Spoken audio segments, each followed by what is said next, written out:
तो जमीन है, जमीन कब्जे का जो है आधार कब्जा करने वाला जो है वो बना लेता है। कैसे बनाता है ये हम आपको बताएंगे।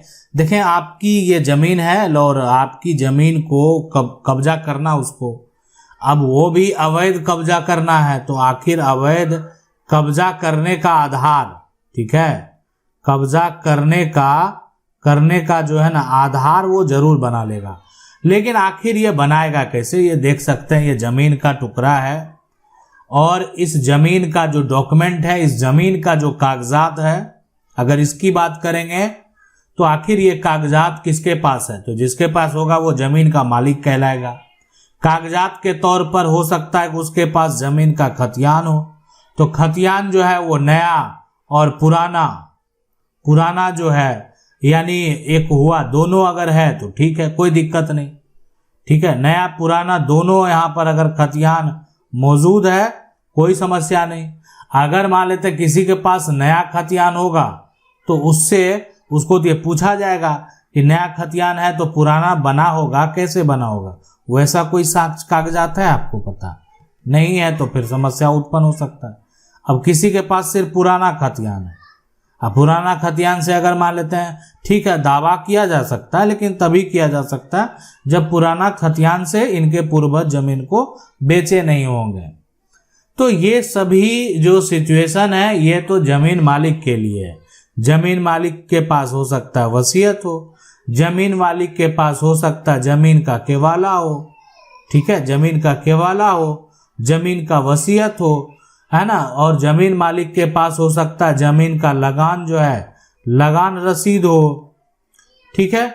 जमीन मालिक के पास हो सकता है जमीन का यहाँ पर पुराना खतियान हो, जमीन मालिक के पास जमीन का नया खतियान। तो ये सभी साक्ष्य जो है ना, ये इससे ये साबित होता है कि ठीक है, इस प्रॉपर्टी का मालिक कौन है। लेकिन जो जमीन पर कब्जा करने वाला है वो भी जुगाड़ कर लेता है, लेकिन उसका जो जुगाड़ होता है वो किस प्रकार का होता है इसको आप समझ लें। अब वो क्या करता है कि यहाँ पर एक तरह से जमीन का एक पुराना समय का जो है एक फर्जी जमीन का फर्जी सेल डीड जो है ना, वो सेल डीड तैयार कर लेगा। यानी कह सकते हैं जमीन का ये फर्जी केवाला है, ठीक है। ये कह सकते हैं कि जमीन का ये जो है फर्जी रसीद है, जमीन का फर्जी, ये जो ना फर्जी सेल डीड, फर्जी केवाला, फर्जी रसीद। तो अब ये इसकी अगर बात करें सबसे पहले तो ये है यहाँ पर CWJC नंबर की बात करें जो केस है, ये केस है पटना हाईकोर्ट का 15 यहाँ पर जो है 594 ये नंबर है। अब यहाँ पर ऑफ यहाँ पर 2022 का जजमेंट है, इसके बारे में बताते हैं।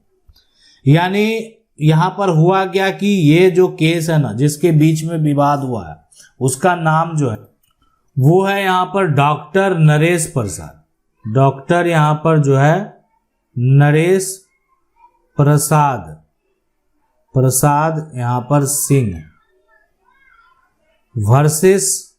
वर्सेस यहाँ पर जो है state of Bihar, the state of Bihar. अब ये जो जजमेंट है ना, ये जो फैसला, इस फैसले की अगर बात करें सबसे पहले आखिरकार इसमें क्या हुआ,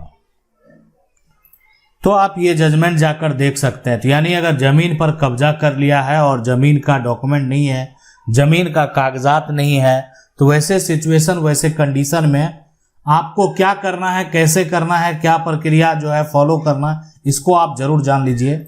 अब है कि जो आपके जमीन का जो है फर्जी कागजात बना लिया, फर्जी जो है सेल डीड बना लिया है, ठीक है, सेल डीड बना लिया, तो जमीन का केवाला फर्जी बना लिया, तो केवाला का जो निबंधन कार्यालय में एंट्री है वो नहीं हुआ होगा, या हो सकता है हुआ होगा, उस पर आपका सिग्नेचर नहीं होगा, सिग्नेचर किसी दूसरे से ले लिया, व्यक्ति उससे जमीन का केवाला करवा लिया जिससे आपका जमीन का कोई लेना देना नहीं है, ठीक है। हो सकता है आपके नाम उसका सेम हो लेकिन लेना देना नहीं है। तो बहुत लोग जो है इस प्रकार से कागजात को बनवा लेते हैं और उस आधार पर जमीन का दाखिल खारिज भी करवा लेते हैं, ठीक है। यानी ये जो आप दस्तावेज देख रहे हैं ये दस्तावेज भी होता है, लेकिन फर्जी जो है फॉल्स फॉर्जरी सील्ड डीड होता है।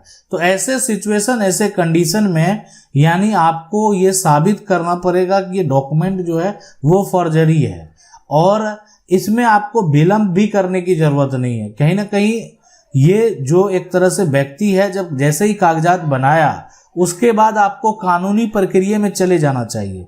यानी देखें, ये जो व्यक्ति कागजात बना लिया तो अब उसको रद्द करने का अधिकार कोर्ट को है।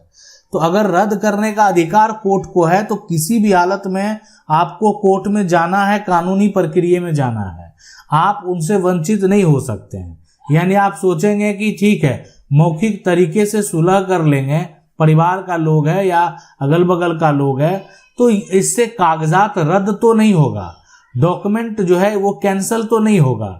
आप कुछ भी करें, मौखिक तरीके से सेटलमेंट कर लें, लेकिन आपको कानूनी प्रक्रिया में जाना है। यानी एक जजमेंट ही, एक फैसला ही, एक आदेश ही ये जो डॉक्यूमेंट है यानी जो सील्ड डीड है उसको फर्जी साबित करेगा, और ये जो है एक तरह से जहां अगर कहीं भी उसका एंट्री हुआ है तो वहां पर वो क्या हो जाएगा, कैंसिल हो जाएगा। तो ये प्रक्रिया जो है आपको फॉलो करना बेहद जरूरी है। यानी अगर आप ये प्रक्रिया को फॉलो नहीं करेंगे तो फिर समस्या उत्पन्न हो सकता है। तो इसलिए ये प्रक्रिया बेहद जरूरी है। अब बात करेंगे, तो इसलिए फॉर्जरी करना, जालसाजी करना, धोखाधड़ी करना गलत है। हम आपको जो जजमेंट बताएं वो फैसला जो पटना हाई कोर्ट का फैसला है वो उसी को लेकर है। यानी अगर किसी भी तरह से कोई भी व्यक्ति देखें, अब वो कागजात बनाकर फोर्जरी करिए, जैसे भी अगर वो धोखा करता है तो आखिर उसका क्या रिजल्ट आएगा, अगर वो जालसाजी करता है तो उसको क्या सजा हो सकता है। तो ऐसे व्यक्ति को जो आपके साथ वो अगर जाली दस्तावेज बना ले, जाली दस्तावेज तैयार कर ले, वैसे सिचुएशन में उसके साथ क्या हो सकता है। तो ये जो हाई कोर्ट का फैसला है, जब आप इसको देखेंगे तो आपको ये पूरा समझ में आएगा कि आखिरकार उसके साथ क्या और क्या हो सकता है आगे चल के। तो इसलिए जब मामला कोर्ट में जाएगा तो कैसे उसको जो है ना एक समस्या उत्पन्न हो सकता है।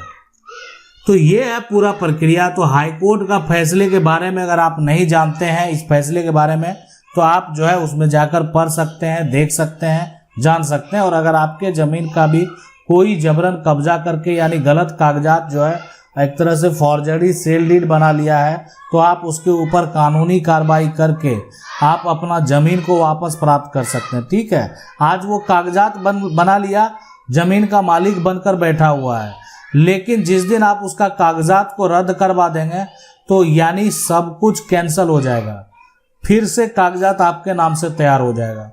आशा करते हैं वीडियो अच्छा लगा होगा। वीडियो अच्छा वीडियो को लाइक जरूर कर दें।